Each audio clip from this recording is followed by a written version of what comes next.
si Charles Letici Sabayano para sa ulat ng balita.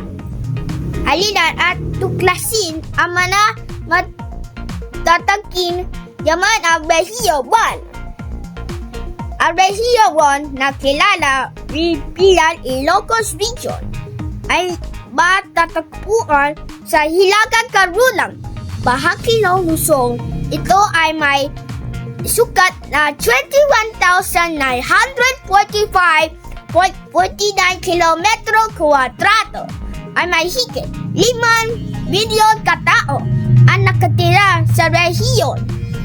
Ito ay pinupuno na 4 na lalawigan na Ilocos Norte, Ilocos Sur, La Union at Pangasinan.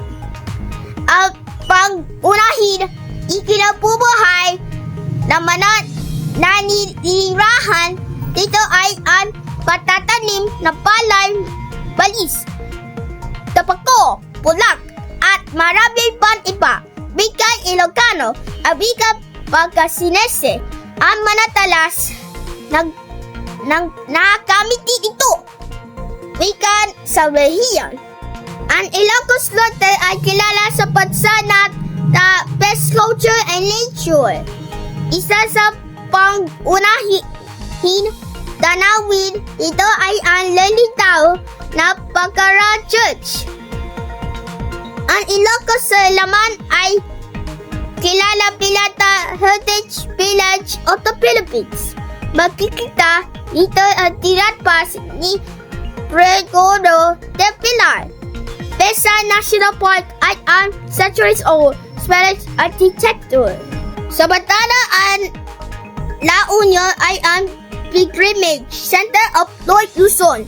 Matatagpuan dito at makasasayan sa bahay ng St. William Cathedral sa San Bernardo at ang Our Lady of Charity Sanctuary sa Aguu. At ang Pangasinan ay tayong sa Ganyan Hundreds Islands and Hundreds Playboys. Makikita dito ang Basilica ng Our Lady, ang Manawak, Pagkawa na asin, pagkuon at pugayo ang ipinagmamalaki nila Pututo. Halina, ang mamasya sa Regio 1. Ako muli si Charles Letici Sabayano na ulat.